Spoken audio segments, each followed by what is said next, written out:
Hey, I didn't talk right when the recording started, but it's okay. You're listening to No Limits, episode 96. Astro Bot is coming back, baby.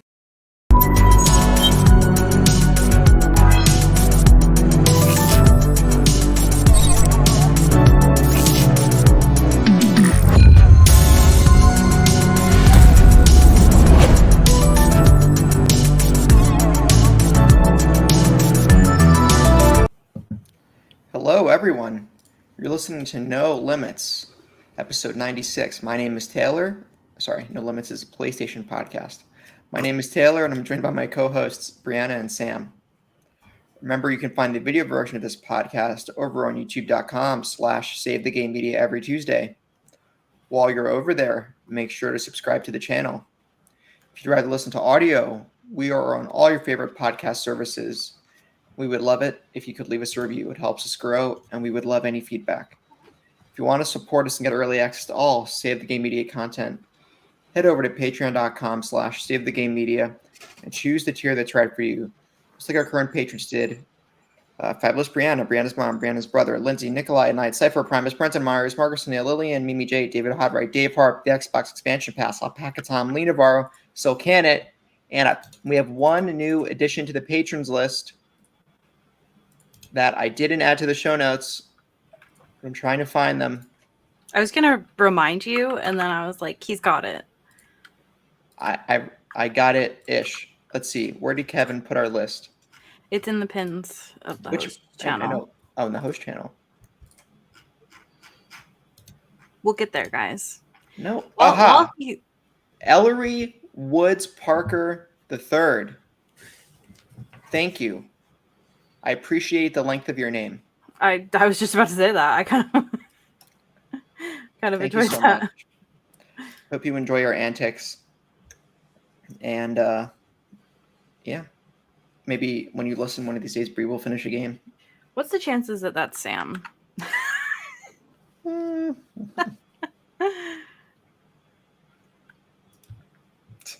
Sam is looking up the sides of his head.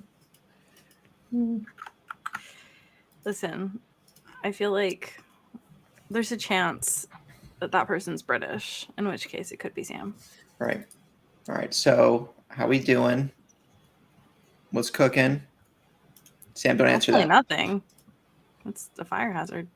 Sam said he has food cooking, and he might leave early because he's a little wimp. But it's okay. No, it's not. That's how these things go, you know.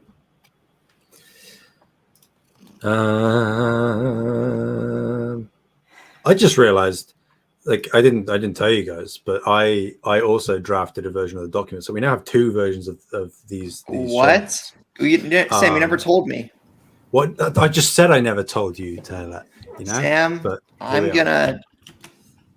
You know, it's just fine. I mean, Sam never does this, so we have to use Sam's notes, right?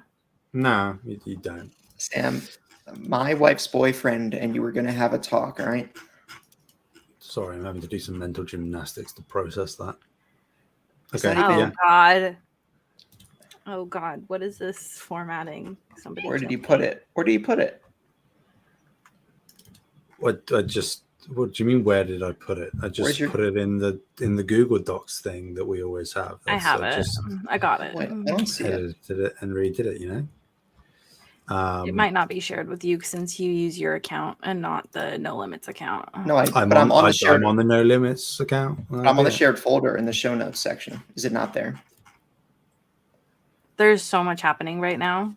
Is it in the show notes folder? Give me a yes or no answer. I have no idea what folder it is in. Look at a Google Drive. Does it say show notes at the top of the screen? Okay. For the folders breakdown. Taylor, why don't we just do this? Because I'm going to tell you what, you're not logged into the No Limits account. You're logged into TPR. I can see it. What? So I sent you an invite via email to have edit access as TPR to this document. I don't have email. God dear. It's like whoa, Sam. Let's use Sam's. He's looking cute over here. Yeah. I kind of got scared. I'm looking cute, am I? But You asked how we're doing, Taylor. Let's get this back my on track. God. Okay. You know? I'm well. I'm quite tired. Not for any of the usual reasons though, because Oh, I was absent from the State of Play reaction, which was gutting, but for good reason. You knew it would happen. I was gifted tickets by Ubisoft to go and see a live Assassin's Creed concert wow. in London. So I trekked on down there, got to see a live orchestra and choir perform music tracks from across a variety of, actually I think all main Assassin's Creed games, and had a screen at the back playing video and gameplay and cutscenes and stuff. It was very good, very good. I famously am not a massive Assassin's Creed guy, not anymore certainly. But to see if like Ezio's Family, which is probably the most iconic Assassin's Creed track, just to see that performed live alone was worth it. Yes.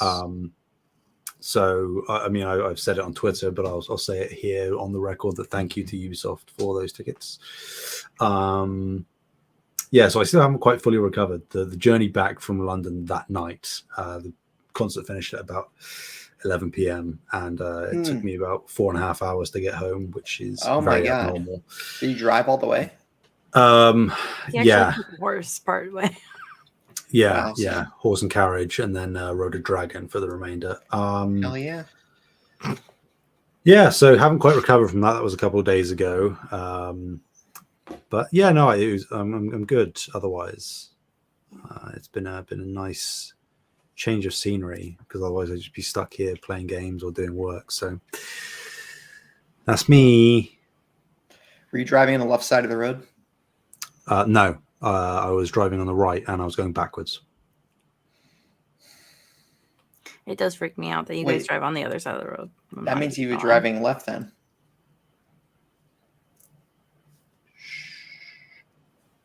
It does freak me out too, Bree. You're driving a stick shift or an automatic? If you think us British people dirty ourselves with automatic cars, you are horrifically mistaken. I have no idea how to drive stick shift. I'm not even gonna lie to you.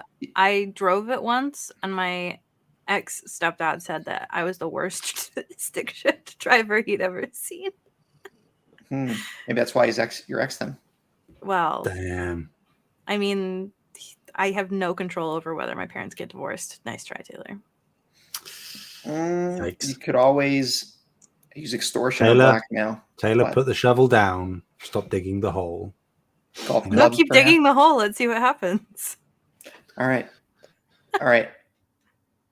You've been playing anything though, Sam? Oh, we do.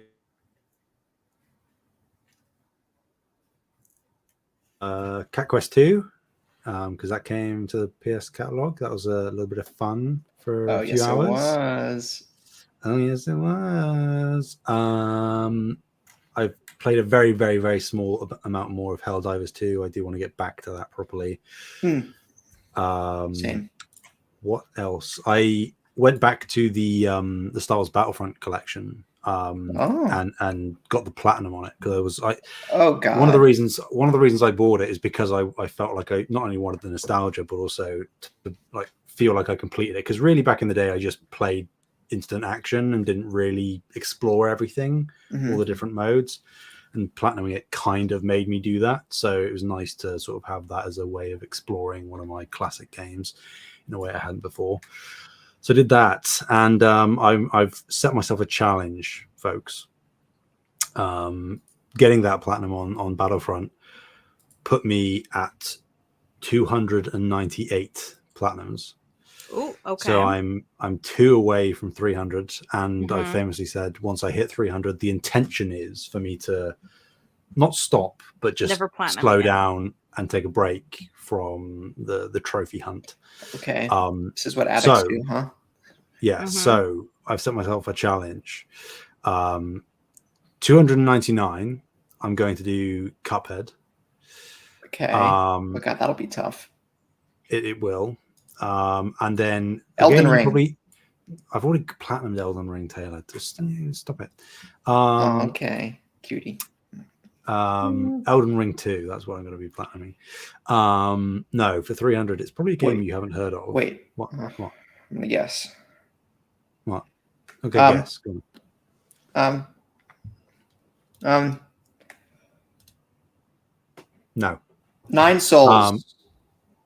They don't have a platinum. Does it not? PlayStation. What?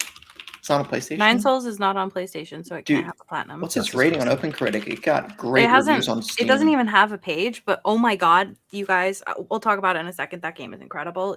Like, as soon as it comes to PlayStation, you should both play it, if not now.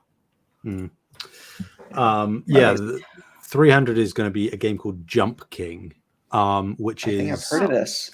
Very similar in terms of tone and style to like a Bennett Foddy's Getting Over It. Yeah. But it is famously like a 10 out of 10 difficulty.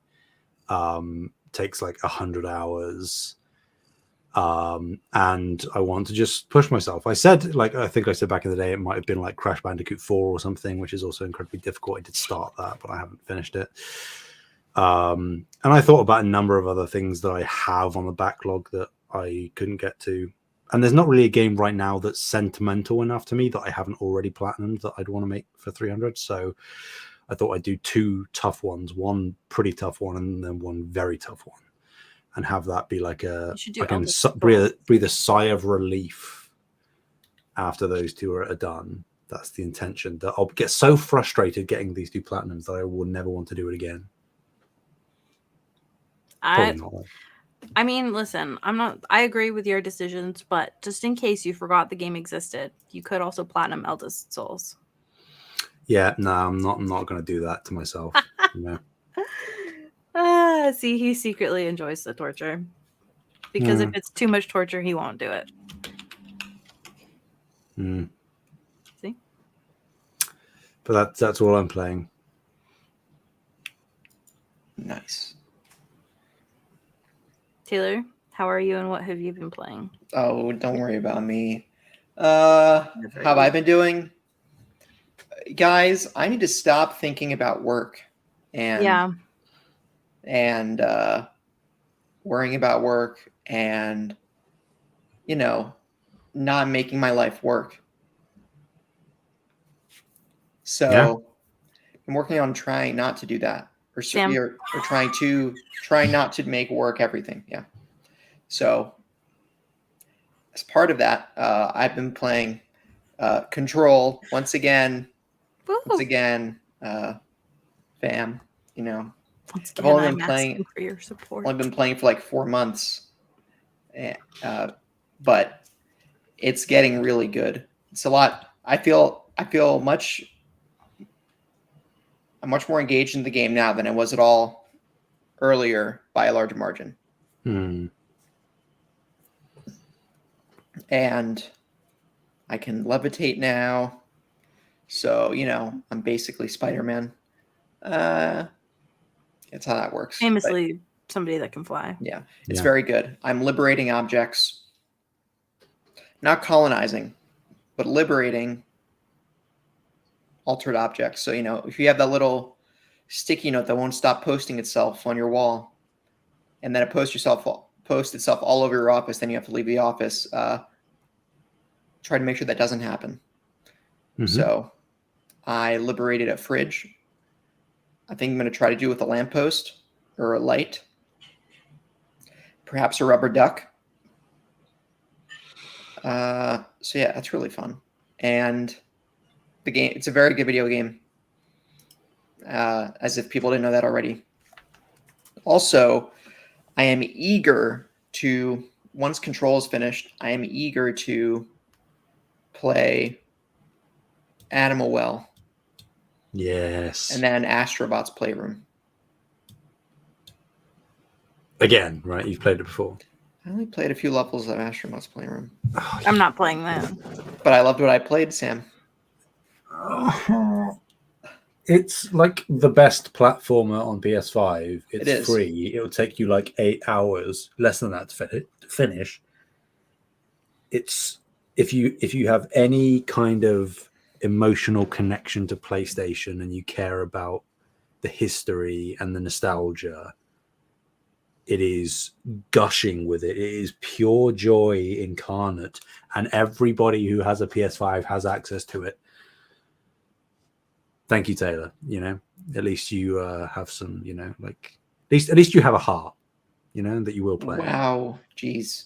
What are you saying, Sackboy, Sam? Cool. Sackboy seems underrated. Granted. No. Wow. Sackboy is good, but it's not Astro Bot. Okay. Steam has very positive reviews. Yeah. Well, recently it's mostly positive. All right. Yeah. Awesome. What about you, Bree? I'm doing okay, and I have been playing Nine Souls. I've been screaming about this game for quite some time, and oh man, you guys, this game is so good. This game is so good. I cannot tell you enough. I think that the way that it's being marketed is kind of like it's like a Soulsborne game, with kind of like those like Sekiro elements where it's like got like a bunch of like I believe it's Chinese inspired art, and stuff like that. And man, it's just so cool. The mechanics are really fun. They're really clean. The gameplay feels great. It's got that same thing where you kind of every once in a while unlock a new ability. And the new ability is always like super fun, allows you to traverse more areas, kind of in the same way like Hollow Knight does. It's got this really interesting story. For context, I'm like 5.5-ish hours in. The story is like it's really dark, and kind of has this weird like ancient feeling with also being like super futuristic, and it's like this weird mishmash of things that work so well together. There's like the music is really great. The last thing I'll say about it is the art is breathtaking sometimes, because you have that kind of hand painted like ancient Chinese like look where you get like those really cool trees and like the background and stuff like that, and like the character is like 2D as well. And then every once in a while, like when like the technology kind of breaks into the space, all of a sudden you'll have these like 3D modeled objects kind of breaking into this 2D space. It's so cool. It's so cool. I sent you guys a Snapchat. It was more just like 2D than anything. But the plants were just so cool. I couldn't. So really, yeah, really I may fun. end up checking it out. Like you say, it's not on PlayStation, but Oh, so you can't If it play it does then, come. Sam? if it does come, then I will likely check it out, because everything I've seen, not that I've seen tons, but everything I've seen looks pretty appealing. So Yeah, I think that genuinely, I think if this wasn't a crowd-funded game, I think that there's a universe that this could have ended up like a day one game on PlayStation. But they crowdfunded this game, so I don't think that those two things can combine together. yeah. So what is it on currently? it's just on Steam currently. You would imagine if it comes to console, though, the PS5 port would. Yeah, for Inevitable. sure. I think that this would be a great game on the PS5. I guarantee it's just a matter of like resources that they didn't release it on more than one platform. Games are cheap, man. You know. I'm telling you guys, if you've got a PC, you should play this game. It's so good. Only if you like Souls games. Yeah. It's not the most difficult Souls game, but it's still a Souls game. Hell yeah. Love to see it. What is this? I have one hair that is driving me crazy. It's all right. I don't have hair. I just have disappointment. Fair. Yeah. Oh, before we get into the news, I have one question for you guys. So it's not in Sam's show notes because he hates me. But Sony State of Play sales live right now. A ton of deals, and I'm eligible to get PS Plus Extra for about $100, or PS Plus Premium for about $110. So do I just eat the $10 and go to Premium? You gotta ask Sam on that one. Yeah. Little Sammy boy. I think if it's really only $10, I think why not? But little whammy Sammy. Yeah, I mean, famously, I'm some corporate shill, obviously for PlayStation. So oh yeah, very true. But so like you're set, you are going to get one of them. It's just which one. Oh yeah. Okay. I would say if it, I'd agree with Brie. If it is only 10 as a difference, I would, particularly as this month they've got they're going to start each month bringing in PS2 games as well into the classics. Right. So if you get it for the year at that discounted price, you can get access to Animal Well. You can get access to Infamous, God of War 1 and 2, but it's streaming. Well, it is what it is. Streamy weemy, Some are better than others in terms of the quality, from what I can tell, depending on which server it's being held on. But that's kind of luck of the draw. So yeah, if you then try out, if you happen to see over a couple of months, a couple of the PS2 or other classics that come out alongside any future day one releases for indie stuff they might do, I think it's worth it. Really, if you calculate the cost of purchasing any of those games, Animal Well, if you weren't gonna upgrade, and then you add in a couple of, even if you only try out a few of the premium games, they'd probably be $5-10 a rip if you bought them a la carte on the PlayStation Store. So it adds up, even if you aren't like using it every single day, which obviously you aren't going to be. Then I'd say really cumulatively you're probably still saving money by doing it so over the year. So if you can, just bite the bullet and do it, I'd say. Sold. Now I won't eat dinner this month. Yeah, well, the trade-off is worth it. You don't get food, but you get Sly Cooper. Sly Cooper and his little pooper. No. Which Sly Cooper is coming to PS Plus? I forget. Yeah, the Thievius Raccoonus, the first game, is one of the first 3 PS2 games coming over natively. I would assume. Right. So no streaming for those titles. I never played Sly Cooper. Oh goodness, Taylor! Classic PS2 platformer. Sucker Punch, gotta love them. Honestly, it's almost becoming more of a reward to not play games just to annoy Sam. Not true, Brie. No.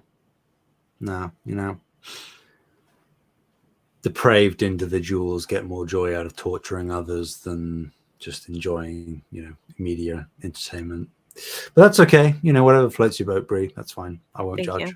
Thank you. I can judging very harshly. No, you can't judge. You just rock my boat. Rock my boat. Only if you ask nicely, Taylor. Woo! Sam, do you want to rock my boat and talk about the showcase? We can. Let's set expectations correct. It was a state of play, not a showcase. But anyway. Oh my God, it's the same thing. It's not. Is it though? It's the show. It's the show. It would have been so much less disappointing if it was. I feel there's going to be some disagreements here. We can get into it. Let's get right into. So PlayStation held a state of play on the 30th of May this year, a couple of That's- days ago, time of recording. That you missed. I did. I missed it. Gosh darn it. Assassin's Creed, being cultured, going to listen to live music. Well, and we have a chronological list of things that appeared in the showcase. So the list is as follows. So first up was Firewalk's Concord, which is going into beta in July and then launching globally on PS5 and PC on August 23rd. I'm just going to run through the list and then we can talk about individual titles if we want. We didn't say anything. Makes it cleaner. Next up was God of War Ragnarok, officially coming to PC with all the gubbins, ultra-wide support and FSDR, BBDD, September 19th. Good Yep. Thank you. Then we have a new Dynasty Warriors game, Dynasty Warriors Origins, coming in 2025. Dynasty. Yeah. Pause. Oh, Dynasty. Thank you. You keep going. Dynasty is the canonical pronunciation. I'll die on this film. Whatever. The worst game of the show, Infinity Nikke. Shut your damn face.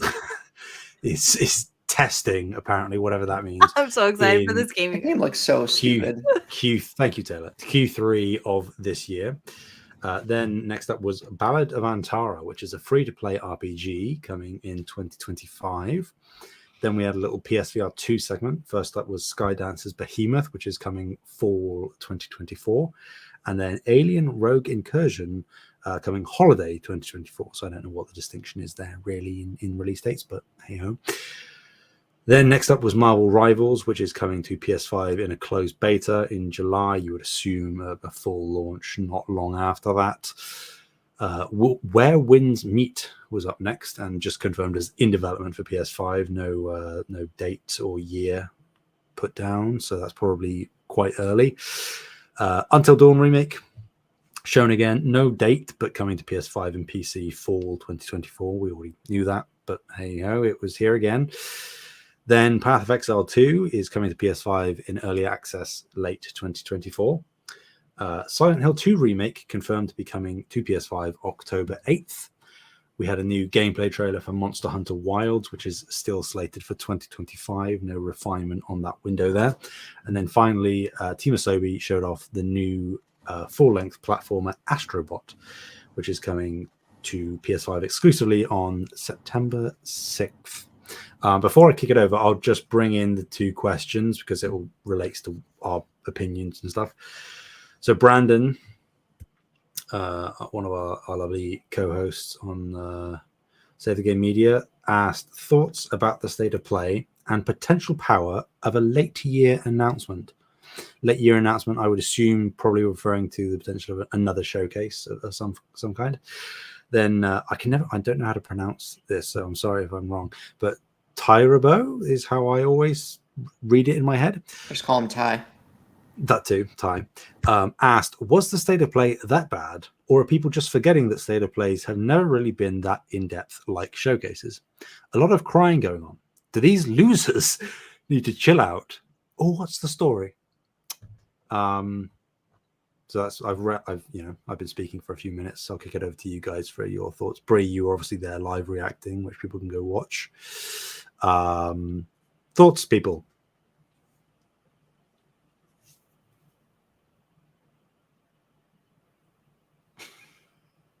Well, moving on. That was good. Thanks for the conversation, people.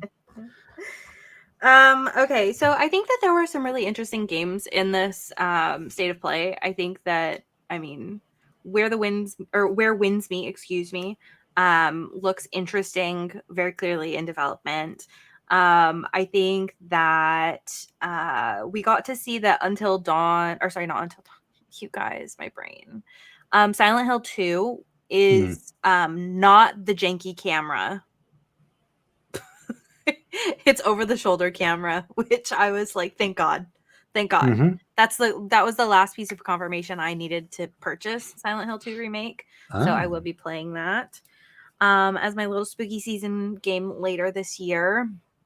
I think Monster Hunter Wilds looks really good. Who doesn't love a cute Palico? Astro Bot, I'm sure we'll talk about separately because everybody's really hype on that.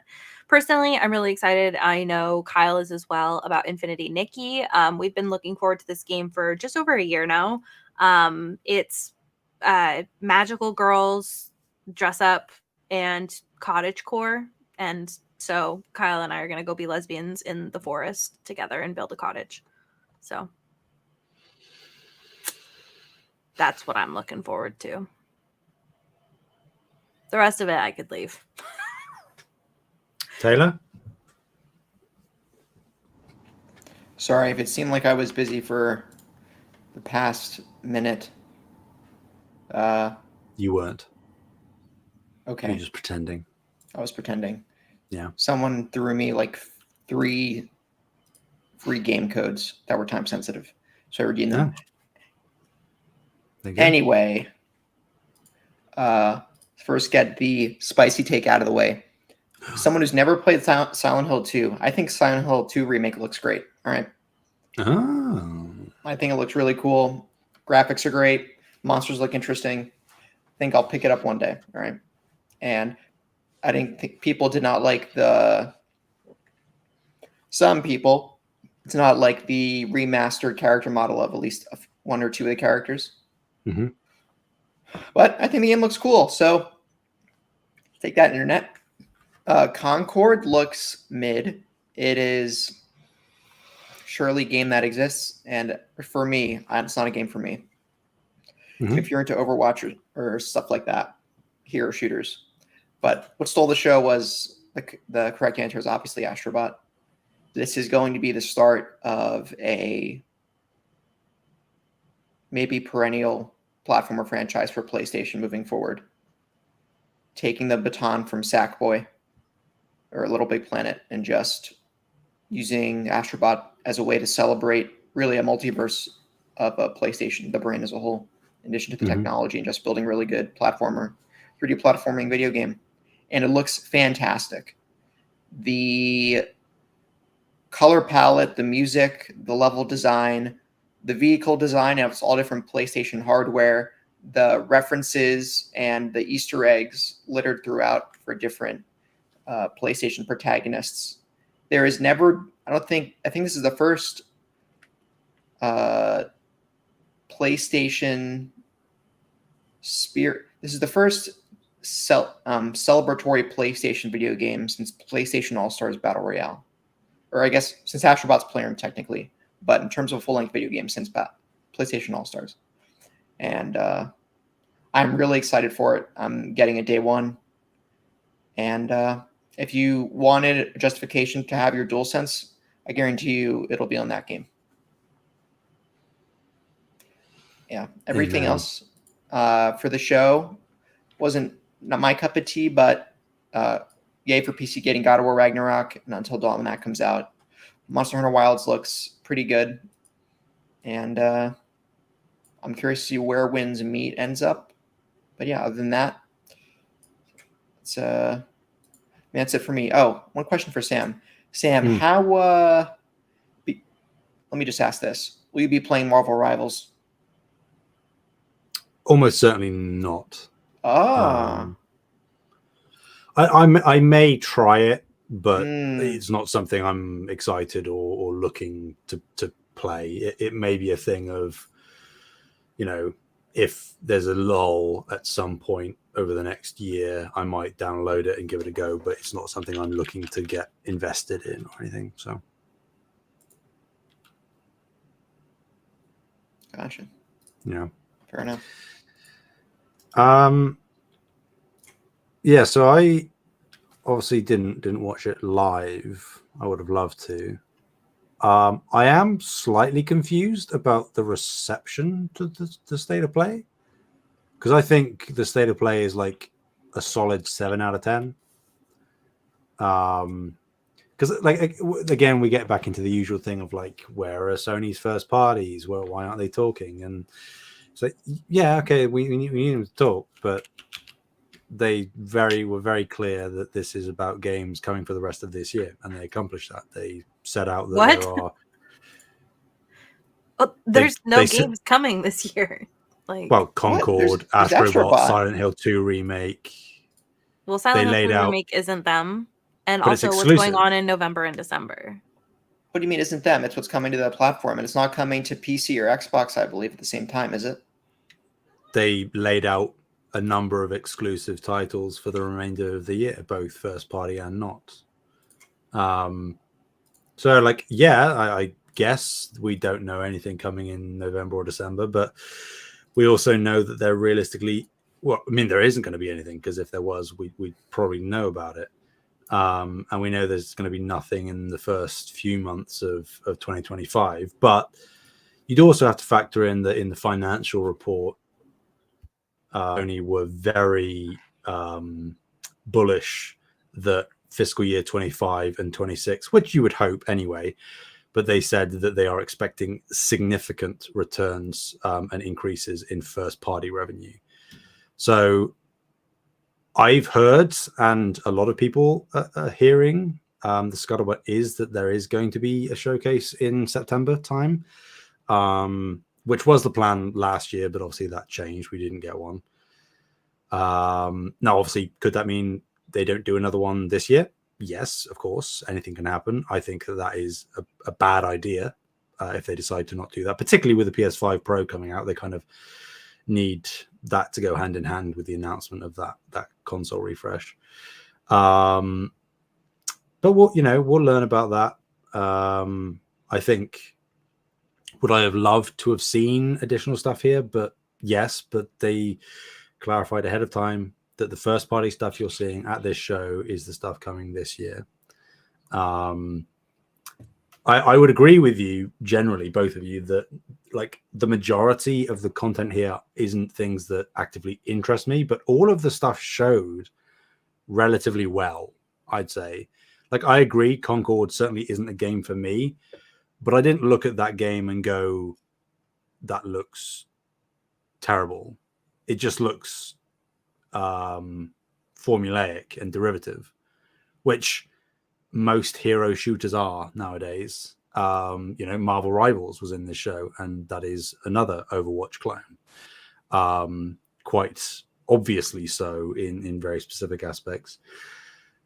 Character archetypes are quite rote nowadays. You can see, oh, that's the Reinhardt character, or the May character, or the Mercy character. But it looked competent.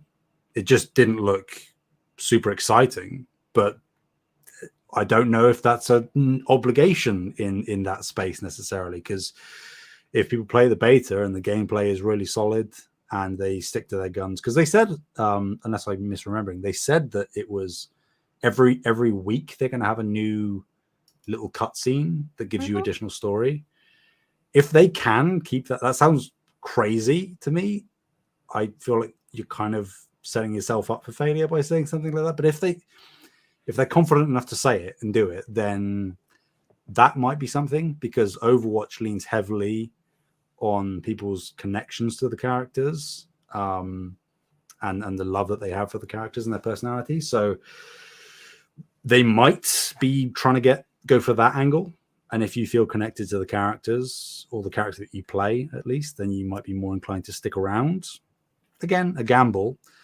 I will say, I think that story piece was the piece that interested me the most out of that, because I thought that was like an interesting idea to kind of push the story forward once a week. I will say it probably will suck if you don't get into it immediately and then you find it a couple months later. It's you'll have to go to YouTube and all of the Concord. No, but it's again, it's probably not something. If I can get into the beta, I'll probably try it. Again, I'm not really a hero shooter multiplayer competitive guy, but I'm intrigued because they're swinging for the fences. They're going for it. I don't think that you can. The claims of PlayStation just being generic and doing this one thing are becoming less and less true as time goes on. And obviously, we'll see that even more when the other first parties start showing off new IP. But they showed a multiplayer FPS competitive shooter and a 3D action platformer with bright colors, and that is two things that we haven't seen on PlayStation in a long time. Obviously, I'm also quite pumped about the two VR titles. I would have loved to have seen more stuff there. Like at this point, I just don't think things like Half-Life Alyx are happening. I'd love for it to, but I don't know that it is. Or like Asgard's Wrath 3 from MetaQuest, that could have come over, but obviously not. But Behemoth looks fun for me. Like I'll be picking that up for sure. Rogue Incursion, I need to see more of what that game actually is. But yeah, like it was fine. I thought the state of play was fine. There seemed to be a lot of vitriol. People voicing discontent with Concord, which is fine. But I don't think anything in this show looked bad. Like, okay, I'm going to be contrarian to you guys. I don't think Silent Hill 2 Remake looks that good. But then that might be because all the trailers they're showing lean very heavily into the action stuff, and that's not really what Silent Hill 2 is about, really.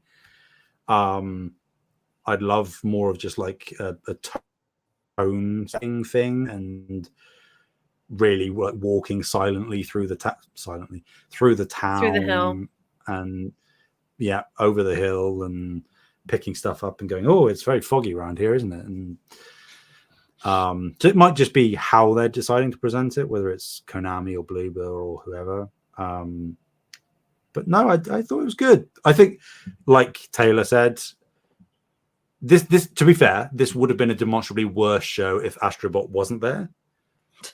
But I still think that they laid out a content roadmap for this year that is comprehensive enough that you're still getting games. So going off of all the games we've gotten from them, second and third party exclusives already, with these things to bolster the rest of the year, I don't know. I can't complain, really. The first party is coming.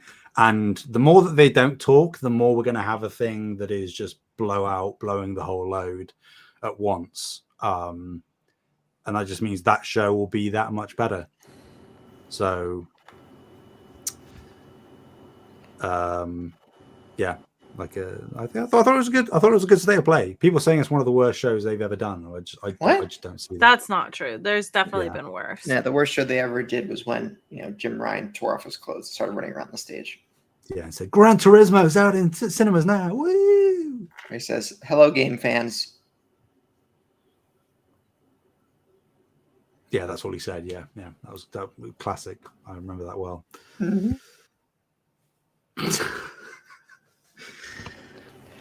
Come on, guys, lighten up a bit. It's just video games, all right? It is just video games. I will say, I thought that this was like just average. Like, I would probably rate this like a 6 out of 10. Like, Crunchyroll scale, being Crunchyroll scale of like 6 out of 10 means it was fine. Okay. Yeah, I think the general sentiment is like for the longest time, Xbox weren't really showing their user base anything to be excited about, right? It was just sort of wait till next year. And now they have a slate of games upcoming that all need to prove themselves in terms of quality. PlayStation haven't had to prove themselves in terms of quality, but now they are on the side of not talking too much and keeping it close to the chest. But the flip side, positive, that I'm beginning to potentially see a trend, even just from the two first-party things we saw here. Concord officially fully debuted here, beta in, probably a month and a half, launch in a couple of months, Astro Bot's out in 3 months. So, as we probably anticipated, and I think we've mentioned a few times, Sony is doing much shorter marketing cycles from reveal to release. Certainly at the very least with these two titles, of course. But Kojima's going to Kojima, Yeah. He wants to release 5 trailers that you have no idea what's happening, and then you play the game and you still don't know what's happening. So maybe that's a good sign. You know, if there is the show, if the showcase does happen September, October-ish time, once Astro Bot's released at the beginning of the month, and they show Ghost 2, Ghost 2 could then have a, you know, April or May 2025 date on it. And that would then mean you're only waiting just over half a year for it, rather than seeing a Wolverine in 2021 and then probably having to wait until 2026 to get it. I was just fantasizing about Wolverine. That's cool to know that Wolverine's coming, but to have to wait that long, it's a problem that just plagued Hellblade 2, right? Hellblade 2 announced 2019, only just released, and a lot of the sentiment is, you know, not to dig on the game, it was we waited this long for this. Sam hates it. Sam hates it. I don't like he it. Hates Xbox, and he hates Phil Spencer. There's not one thing on Xbox that Sam loves besides Pentiment. Yeah. My point being that yes, we're waiting a long time to hear what these teams are cooking, but that might mean, you know, being optimistic that when we do finally hear about them, we actually don't have to wait that long to get them. Because whether it's the IP themselves, like God of War or Ghost of Tsushima, or the teams like Naughty Dog and Insomniac, those names of the teams or the IP are becoming more and more synonymous on the PlayStation side. So I think that realistically, they don't have to announce, they don't have to business-wise.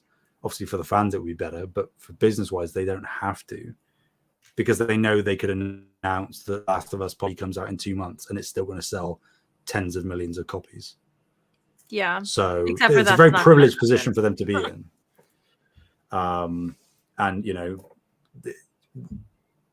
I get fans wanting to be entitled to know stuff because I want to know stuff, but breathe.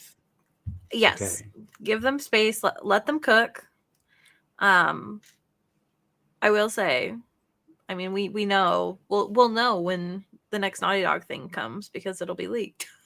Of course. Yes, indeed.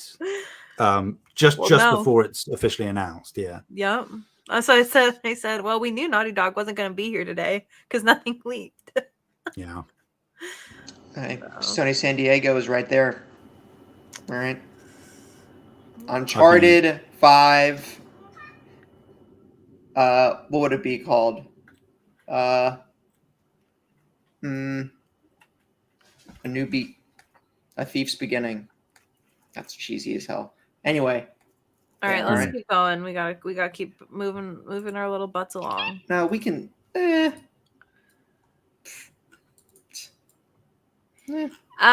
PlayStation will have an additional announcement at Summer Games Fest. Insider Midori has claimed that PlayStation will have some announcements at Summer Games Fest. Quote, more titles from SIE Studios too. They have confirmed to be a partner appearing at SGF, but what they are showing has not been confirmed. So, I know what it's going to be. Bloodborne 4. Yeah, as I said in the Discord, Bloodborne 4. Yeah. You would imagine, based off of what rumors we've heard, and that it wasn't at the State of Play, whatever this Lego Horizon thing is will probably be there. Right? You think that's going to be the big PlayStation thing? No. Ghost of Tsushima 2 announcement. No. I don't see that happening. I don't see a big Ghost of Tsushima type thing happening at Summer Games Fest. I'd love to be wrong. I just think that PlayStation are market leaders with everything going on with Xbox. They are in even stronger a position, and they can, in their mind, do whatever they want, speak whenever they want on their own terms. So I think that they'll probably, similar to the past few years, have some more low-key announcements, more in line with something like a Lego Horizon. Technically, and I'm not that I'm setting myself up to hope, but from all the things we've heard, Lego Horizon seems like done, whatever it is.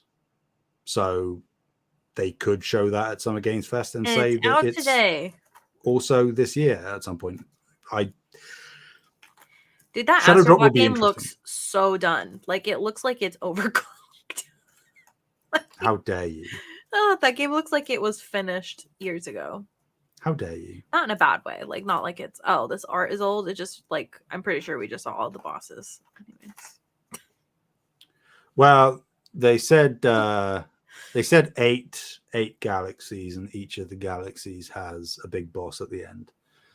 So I think we saw. We definitely saw at least 8. No, we saw 5 big bosses. So there's 3 at the very least. There might be more. You know. Yeah, who knows? Um, Maybe you fight yourself. Yeah. Also, and not that I want to set up a disappointment, but we also do have to consider that maybe PlayStation's appearance at Summer Games Fest could also just be like another deep dive on one of these games. Yeah. From the state of play. I expect that it'll at least partially be that, but I'm expecting at least one new announcement. Whether it's something small or big, I have no idea, but I don't think they have any reason to not announce something new. Yeah, and I don't think it will be I don't think there will be hardware announcements at Summer Game Fest either. No. Like revealing the Pro or anything. That would be weird. Don't have long to only a week till Summer Games Fest at the time of recording. So wait, it's only a week away. I thought it was in July. No, it's in June. No, it isn't. It's on the 7th. It's on the 7th of June. Yeah. That's on a weekday. Why would they? No, that's on a Sunday. Good answer. All right. Wait, no, it's not. It's not on a Sunday. It's on Friday. What is happening? Okay, well, maybe I said the wrong date. Did I say the wrong date? I got the wrong day of the week. It's me. The 7th I'm the is problem. Friday. Yes. Holy cow. Okay, you guys, what is this next story? Me. I'm the next story. I'm important. PS5 is Sony's most profitable console generation to date, according to Sam Haney. So PS5 has already brought in $106 billion in sales, only $1 billion away from the $107 billion that PS4 brought in across its entire lifespan. Holy moly, guys. Well, that just shows what huge of an install base they had coming over from PS4 as compared to PS3, right? Mm-hmm. PS5 is also ahead of PS4 console sales in the US, aligned for launch. That figure is adjusted for identical launch times, or time away from launch. And as of May 29th, PS5 hardware is 8% ahead of PS4. So PS5 is somewhere between 56 and 57 million units sold, and while it is unlikely to surpass PS4 lifetime sales, engagement and user spend, I don't know what user spend really means, is, I guess, really engagement. How much users are spending? How much users are spending is higher than ever. All right, Bree. When people say user spend, like, is user spending their time? Are they spending their money? I don't know. Both, I believe. Yeah. I never heard someone say user spend, okay? Well, now I have. PS5 is doing really well, and I'm shilling for a corporation. Yep. And so just, buy Astro Bot, and if you don't have a PS5... Buy as in BYE, like buy. No. If you don't have a PS5, you should still buy Astro Bot. Please. What? Yeah, just buy the physical copy of a PS5 version of Astro Bot. Or you can buy it on PS Plus if you don't have a PS5. Oh, we didn't get an eBay haul this week, you guys. Oh, well. Yeah. Anyway, what do you guys think? Oh, I see. You mean buy it through the PlayStation Store even if you don't have a PS5? Yeah. We need more Astro Bot. Anyway, sales are huge. I am surprised they surpassed PS4 at this point in life cycle, in spite of their major stocking issues over the first 2 years of the console lifespan. And the pandemic. That's what I mean. Yeah. Well, I mean... the pandemic only boosted sales, but... Sure, but that's what I mean. That those two things aren't necessarily directly correlated, but they are aligned in causing potential issues for sales. Yeah. No, I mean, it is what it is. Not necessarily surprising news considering how meteoric PS4 was, particularly at the end of the life cycle. But yeah, for it to have already essentially surpassed, like it hasn't quite yet in terms of sales revenue, but operating income and stuff. But they're $1 billion away, and we're just over halfway through the life cycle of the console. So they will, of course, surpass that. And like, there's a lot. I think the reason that I included this, or one of the reasons, is there's a lot of doom and gloom about the industry right now. Wow. And everyone's saying that everyone's in trouble, and the devs are suffering for sure. But the reality is that PlayStation is still doing incredibly well. Console sales are healthy, below some expectations, sure, but they're still healthy. And they're making more money than they ever have before. So if you're a PlayStation fan specifically, I think you don't have anything to worry about outside of concerns about the cadence of first-party content. So assuage concerns. It's fine. The console is doing well. Your PS5 isn't going anywhere. I mean, you're not wrong, but also the people that are making the games are the devs. So if the devs go somewhere, the industry is also going to follow along. I did say that. I did say the devs are suffering. Which obviously needs to be rectified, of course, goes without saying. But the one thing I will say, and it's a cherry on top of a poop cake, is that for what it's worth, the talent retention for most Sony first-party studios is very, very, very high comparatively. Like Nintendo has that as well. Xbox obviously less so in terms of talent retention, but you don't really hear much about, big people or even regular, sort of in the weeds devs leaving Sony platforms unless they're retiring. So hopefully, I don't know the specifics, and of course there are case studies I'm sure that disprove my point in certain circumstances, but I think from all that I do know, Sony does try pretty hard to take care of its devs. So hopefully if all else fails, the teams that Sony owns, as long as they perform, I guess, will be safe. Mm-hmm.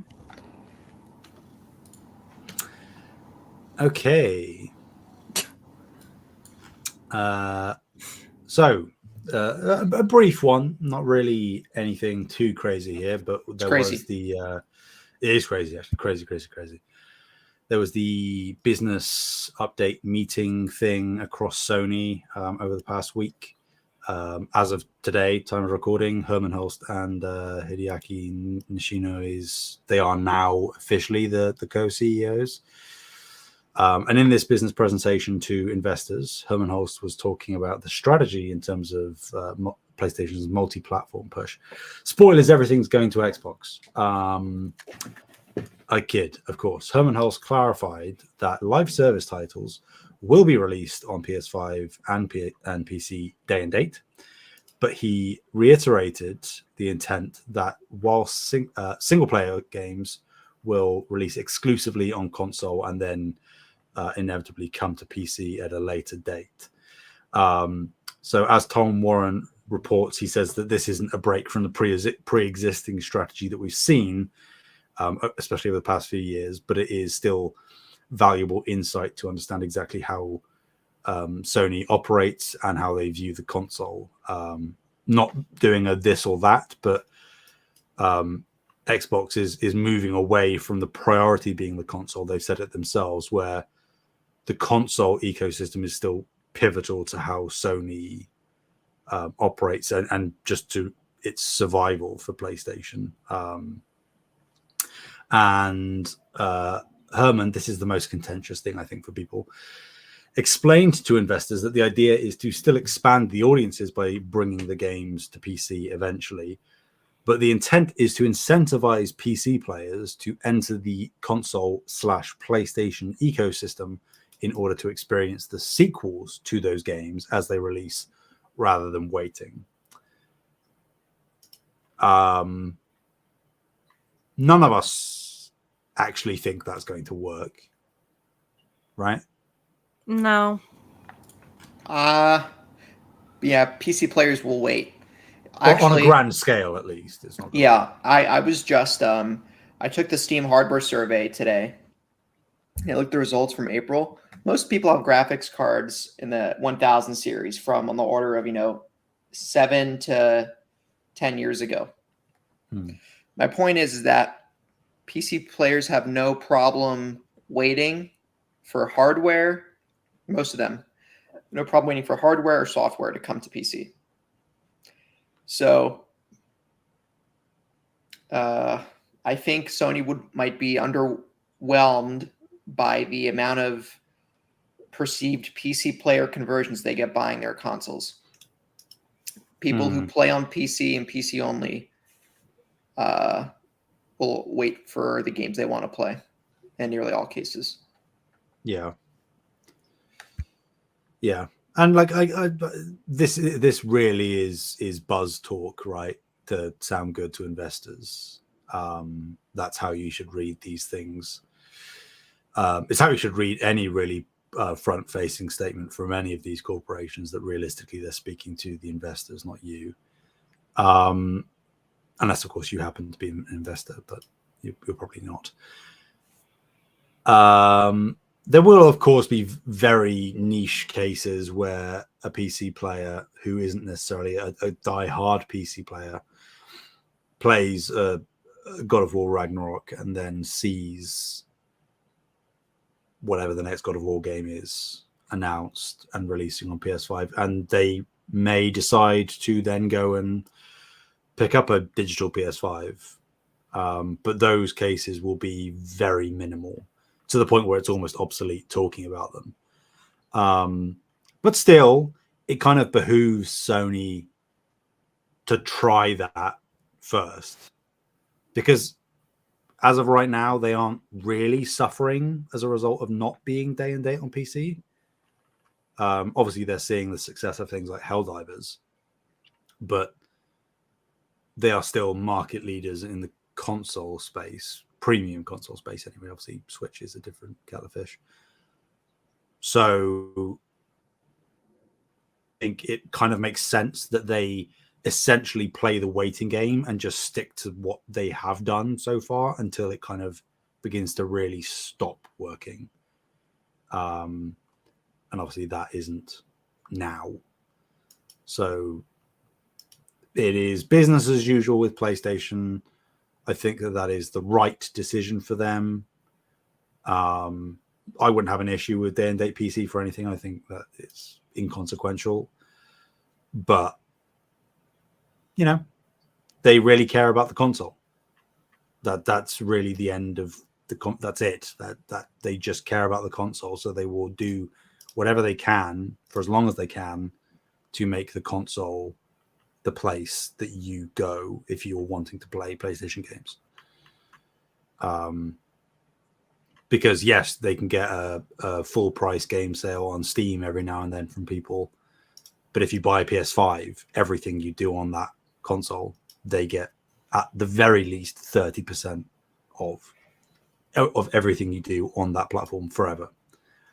So a console sale and a new customer within the ecosystem is far more valuable to them than a few Steam users. And obviously I'm being rudimentary and reductive there, but the sentiment is still correct. So yeah, for sure. I think that's what makes sense for the ecosystem, to be honest. But also just buy a PlayStation 5. Just do it. Yeah. Easy peasy. Mm-hmm. And then you can cover it in your anime stickers, like I have. Don't defile. I'm gonna start putting naked stickers on there now. I don't even know what naked stickers are. Like just people being naked. You've just got those stickers lying around. I actually might, to be honest. Well, let's close this rabbit hole up. I actually don't know for sure. That scares me. Who wants to talk about shapes? The final shape, one might say.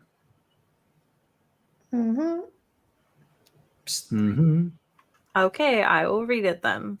A Sony Cloud streaming leak revealed the entirety of the final shape.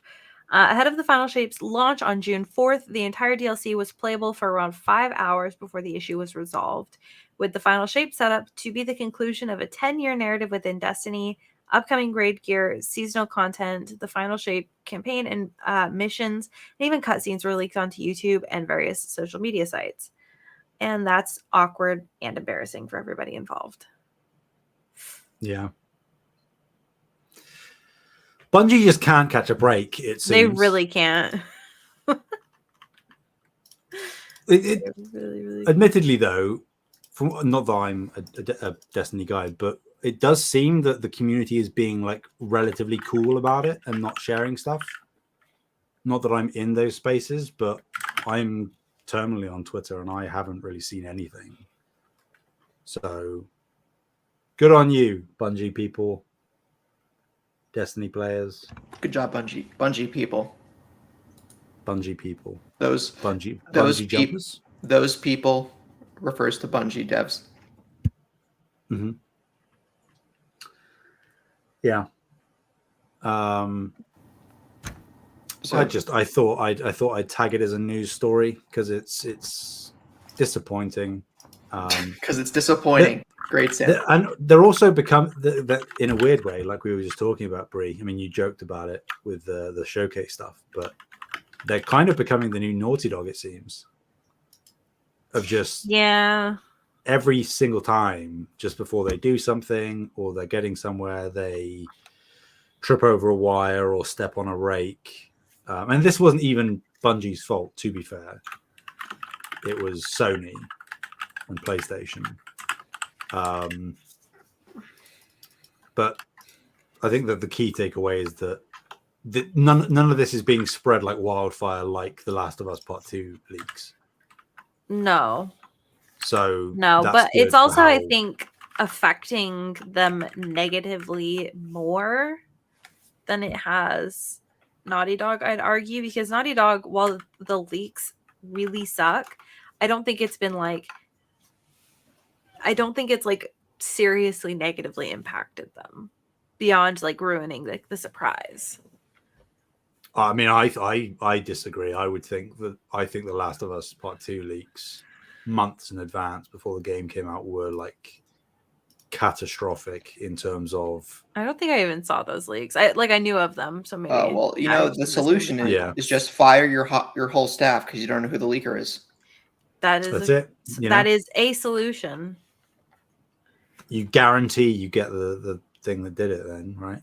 Not even necessarily, because if someone hacked into their systems and got it that way, not I mean that is what happened with Naughty Dog. Yeah. And they leaked it because they wanted Naughty Dog to show The Last of Us Part 2 more. So they forced their hand by leaking everything, which is stupid, but that's what they did.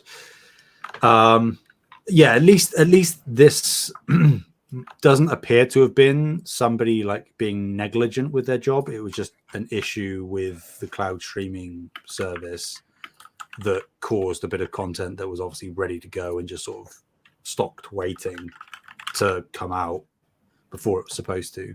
Again, how that happens, not sure, but I haven't even seen like sentiments on people that played it of what they thought, because we all kind of understand Final Shape kind of has to knock it out of the park, not only because it's the conclusion to everything, but because the last few Destiny things haven't been received that well. so they kind of need a win. So here's hoping. I guess we'll find out very soon, but unfortunate that these things happen. Sucks for the devs.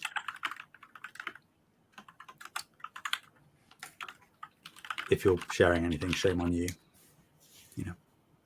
Sorry, I am getting obsessed with SCP articles. Classic. Because of playing Control. Mm-hmm. And in another tab, I started wandering into SCP land, and I'm like, wait, I'm podcasting. Need to come back. Yep. That you are. It's all right. I don't do fanfic, but I'll do SCP articles. That's my concession for Bree. That's I fine. love fan fiction. Anyway, we got some questions. Luke Lore from Xbox Expansion Pass. Great Xbox podcast. Luke's awesome. He says, with Xbox, it's often asked if a game is going to be multi-platform. With PlayStation, as Herman's not French, as I don't know, as Mary Antoinette would say, PlayStation. The question seems to be whether or not the game should go to PC. Can you please comment on these differing philosophies and which you believe is accurate? Well, I feel like Herman Holst's. Okay, let me back up. I'm going to restrict this to first-party games for a second. The question always seems whether or not the game should go to PC. So at least, I guess, can we please comment on these different, which we believe is, I think which is the better philosophy. Maybe we'll put this into two camps. What's the better philosophy for the business, and what's the better one for consumers? So you can make the argument what's better for one is also better for the other. But if you wait to tell consumers, it's going to, well, if recent history has taught us anything, it seems like Xbox's immediate strategy that multi-platform out the onset, I don't know. It's a tough question to answer. If you say something's multi-platform from the onset and you don't delay its release to other platforms like PC, you will immediately get the sales. I think you will immediately get sales that you might not have gotten otherwise from people losing attention to a game over time if it's delayed to come to PC. Like we were talking about earlier, I don't think the conversion rate for people picking up a console because of a delayed release to PC or an unannounced release to PC until 1 to 3 years later is worth the conversion. So I think the better strategy is multi-platform at the onset in principle, but I guess if the market has taught us anything and how these consoles have actually sold, you just won't sell as many consoles at the onset if it's available in more than one place than your box. So I think in the immediate, Luke, waiting to bring it to PC is the better business move. It's not the better consumer move. I think in the long term, as consoles reach more parity with PC and PC gains more and more popularity like it has, 5 to 10 years from now, going day and date with PC will be the right solution. That's my take. Bree? I don't ever foresee them having a release on PC day one. Besides obviously like multiplayer games that kind of need that day one release. I just don't see why they would, unless like something happens where PlayStation like really fumbles and they like need that extra funds. I just don't think that they would. As far as like Luke's question, I would say like the difference in philosophy is more of just like Xbox One is PC. So like I think that partnership is part of why it's a different mentality. But I also think that Xbox isn't doing as well as PlayStation. So PlayStation can afford to be a little bit bullheaded about like, this is going on our platform and only our platform, and then I won't hear anything else about it, versus like Xbox is in that spot where they do need extra funds. And again, they're already in bed with PC, just in the natural existence of what Xbox is. Yeah. Good question, Luke. I typically would ramble on a question like this. So I actually wrote something ahead of time so that I don't ramble. So I'll just read it. It's quite relatively short, but I don't like to pontificate, but I like to make comprehensive statements, especially for questions that are quite multi-layered. So he said, which philosophy is accurate? I would argue that both are accurate. Both philosophies, both mission statements, both strategies are accurate and the correct ones for the companies, because they are in fundamentally different positions in the market that dictate what they can and can't do if they are seeking profit and good standing in communities and things like that. So there is a general sentiment in parts of both communities, PlayStation and Xbox, that PlayStation and even Nintendo one day will follow suit and go fully multi-platform. PlayStation puts games on Xbox to maximize profit margins, all of that. And while technically that logic is correct, PlayStation currently, being a market leader, changes their perspective, and therefore they have a wider variety and flexibility of options laid out before them. So they could do that if they wanted to, but they don't have to. So I did a thought experiment. If PlayStation, and this is something that's been talked about over the past couple of months, if PlayStation decided to put Helldivers 2 on Xbox, I said we'll be generous and say that it sells, obviously not on a game, not Game Pass, sells between 1 to 2 million copies. And I think that is being quite generous, but we'll say that. That would mean Sony would make somewhere between $40 and $80 million in sales.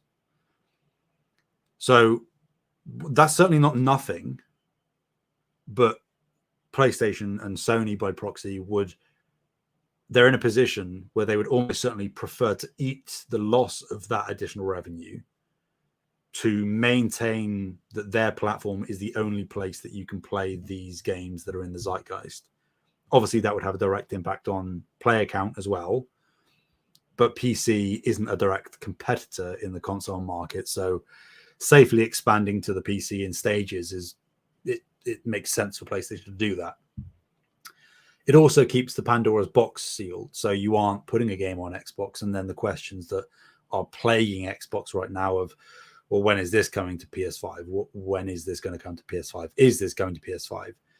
Those questions aren't being raised about PS5 games because they haven't opened that door, and it makes sense for them not to, particularly as Xbox, at least optically as a brand, are kind of struggling at the moment. It makes sense to not throw them a life raft. Last point, particularly, it's important to remember all of this contextually because PlayStation doesn't have the advantage of Game Pass. Advantage in air quotes.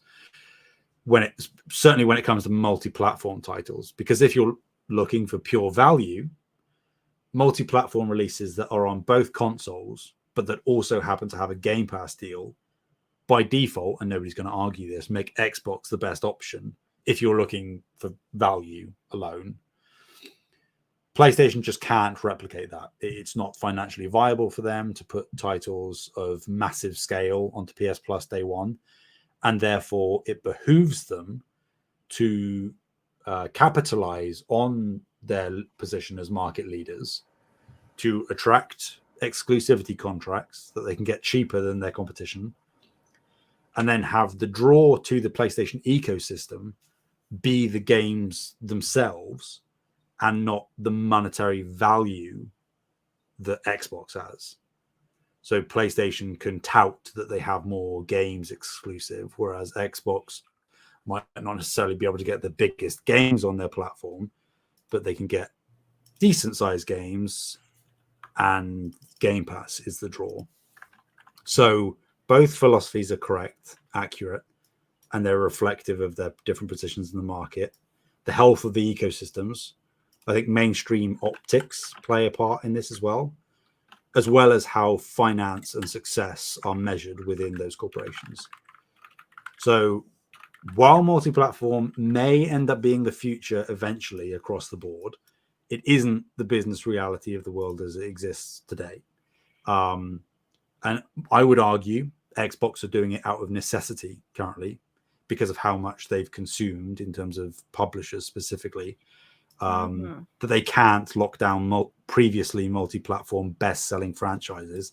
They can't do that, whether you're talking Bethesda games, Call of Duty, whatever. They can't afford to keep them locked to the smallest install base, which is what the Xbox platform is right now. PlayStation is certainly dipping its toes in, and it may dive fully in to make the most amount of money possible. But as of right now, as we talked about earlier in the show, the console sales are healthy, and the platform as a whole is far more stable than Xbox. So they are on not parallel paths, but they are on contemporary paths that I don't think are going to end up in the same place. No, I just they think definitely fundamentally aren't. they're in different spots. That's the end. I tried my best not to ramble, but I like these questions. I like discussing these things. So I wanted to make sure I comprehensively answered your question, Luke. Hopefully you're listening. Hopefully Doesn't even listen. Yeah, I know. Imagine all of that. All that I wrote that for nothing. I mean, you wrote it for all the other listeners too. Yeah, but goddamn you, Luke. Even if you're listening, I'm watching you. Plug for Xbox Expansion Pass. Hell yeah. Great podcast.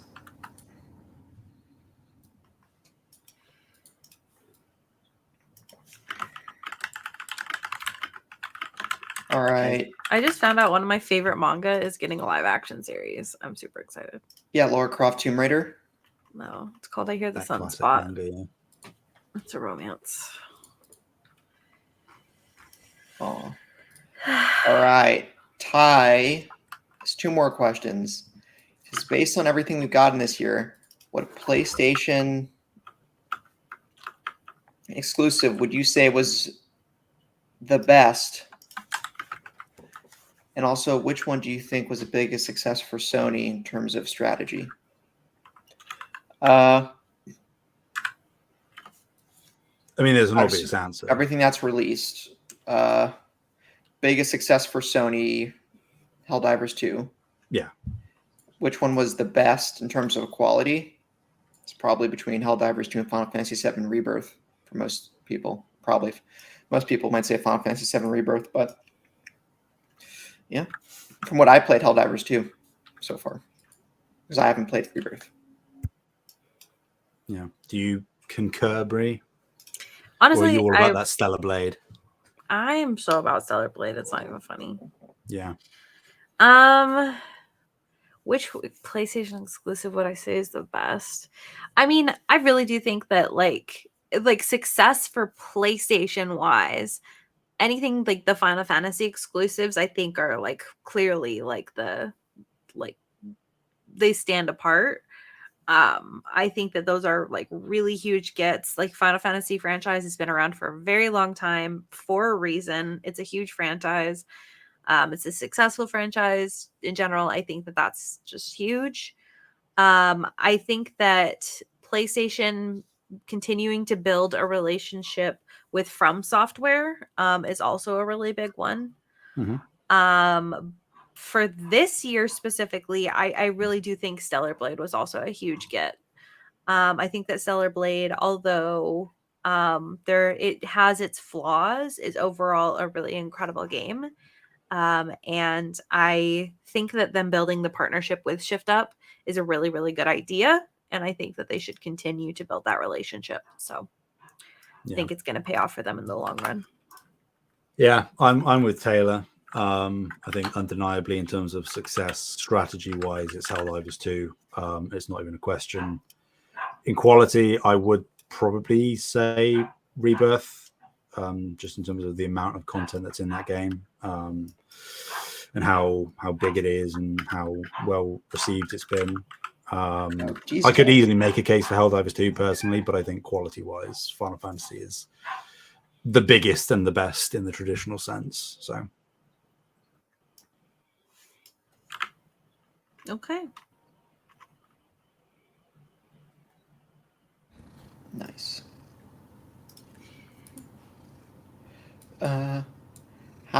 Which tagline do you prefer? Also, Ty. Play has no limits, power your dreams, or does the Nintendo Switch sound trump them all? Oh, the Nintendo Switch sound trumps everything. Are you kidding me? That click noise is so incredibly satisfying. It itches parts of my brain that I didn't know I need itched. Forget the rest of it. You know, she has a point. no. In terms of what the slogan with words actually is, I like to play has no limits. I mean, you kind of have to, right? Because it's No limits. Title of the podcast. Nope. Don't have to do it What because podcast? of that reason. We're not podcasting. I thought we were just talking. Yeah. Psych. Ted has You're stuff to say. crazy. Yeah. See, Ted is agreeing with me about the Switch. He's not. He's saying, how could you possibly say the Switch is the correct answer? I think of those, the one I like the most is probably Power Your Dreams, just because it's very manufactured, but the sentiment is there, I think. It's cheating because it's not one of the options. I do think the best one, and I don't know really why they changed it, was PS4's, which was just for the players. I think the simplicity of that was very good. I will admit, even though I'm not a Nintendo guy, the Switch sound is synonymous and pretty iconic at this point. I was just gonna say, it was like, how many times have you because if you heard it out of nowhere, like the Switch sound, the little you would know immediately. Yeah, but then I could say the same about PlayStation, or even technically. Yeah, but that's not the question. I mean, no, it's not. But I'm just talking, if you're talking sounds that are synonymous with the ecosystem, PlayStation has an equally. Yeah, I like PlayStation's sounds too. But don't you think that like that click of the Switch just makes you think about how the fact that Joy-Cons just don't work? It doesn't. It makes me feel very happy. And the fact that makes me think of my Joy-Con connecting. Don't click on properly and all that. No, it really doesn't. Do you reckon when they release the next Switch, it's just going to be like two clicks in a row? That would be really funny. No, it's going to be Tom Nook coming for you. Oh, yeah. What it's actually going to be, you've just nailed it. What it's actually going to be is it's going to be revealed that the Switch click is actually Tom Nook cocking a shotgun. Yeah. And he's like, yeah, give me your money. Yeah. They don't speak English. Yeah, no, I know. I can't tell you how many songs I have in my music that are like the Animal Crossing like talking sound. Like the way that they sing, like I have like a bunch of Animal Crossing music. Just all the KK Slider stuff. Oh my god, I love KK Slider. He's a baller, man. It's a dog.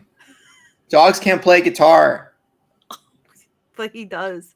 He plays guitar better than all of us. Kind of filthy though, Yeah. Yeah.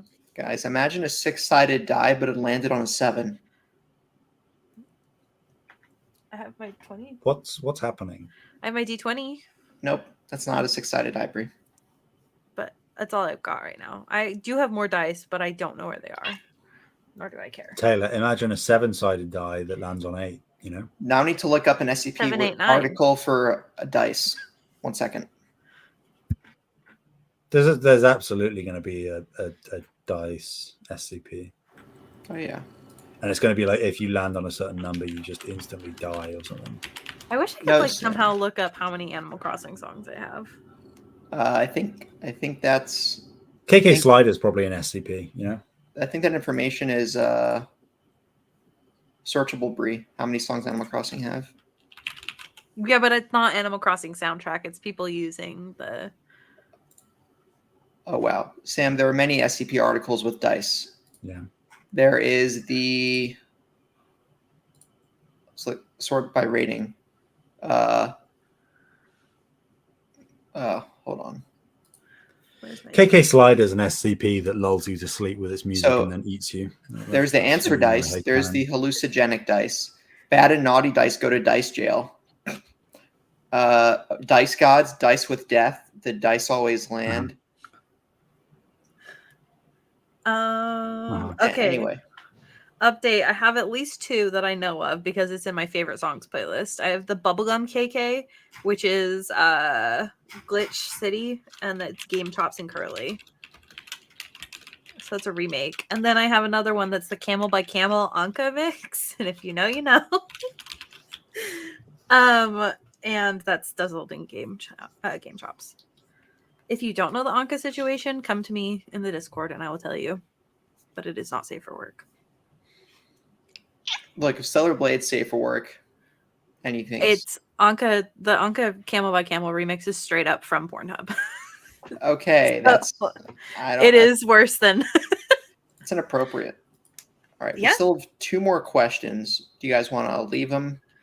Go through Ooh, yeah. Let's leave them for next time. Okay, let's let Sam eat his beans and toast. That's all they eat. And porridge. I'm still shocked that he eats pizza. No I'm pretty way. sure that England doesn't have pizza. They don't have pizza.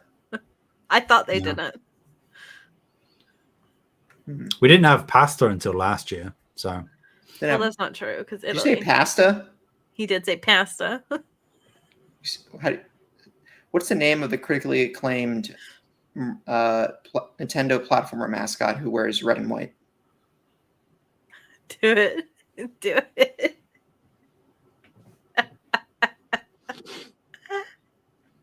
Sorry, the connection's really choppy. I didn't quite catch that. Mario. It's Mario. Oh God. How did we get here?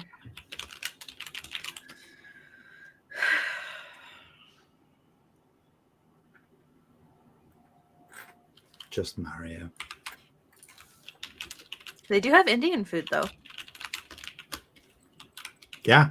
I hear there's a lot of it. Yeah. Yeah. Not as much as Chinese, but. Really? Yeah.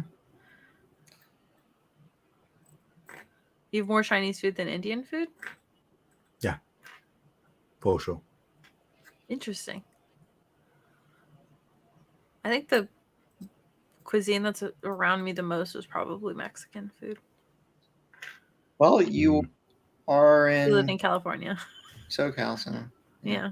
I'm not in SoCal. I'm in North Cal. Well, you're near SoCal, so. And Baja, I'm like 6 hours away from SoCal, but yeah. Baja, California, Baja, Mexico. Technically, if you look at the map, I'm in Central California, but there is no Central California. Nope. There's only North and South, so. So what's Fresno considered? Fresno is South. California is bigger than the whole country of Britain, isn't that right? Yep. The Takes whole longer country, to drive it. The whole country of Britain.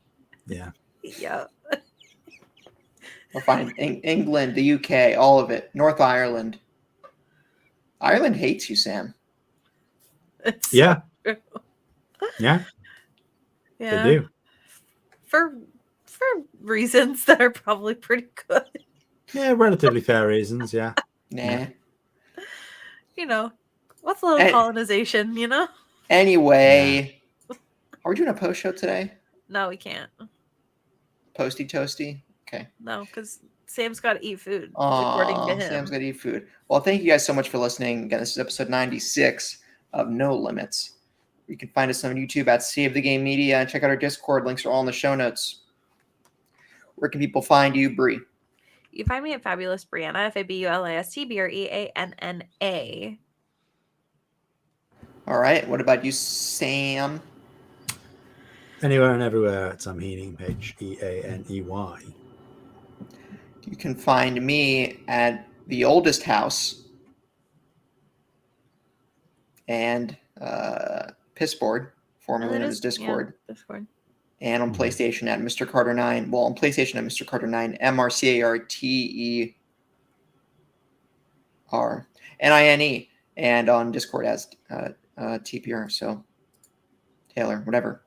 So follow me on there. I also have AOL, and I'm on TeamSpeak from 2009. So no, I'm not. Maybe I am. Check us out there. Message Sam and tell him that because he doesn't own a Nintendo Switch, he's missing out. Is not good. Okay. I think we should change his handle to British Uncle Sam. Sam, if you like Astro Bot, you'd enjoy Mario Odyssey. I probably would. Yeah. And Galaxy. Yeah, probably. I have no comeback to that. He would probably also get enjoy getting extorted for money by Tom Nook. Oh yeah, it's a good time. Yeah. Hence his decorations. All right. Thank you guys so much again for listening. We'll see you guys next week. Bye. Bye-bye.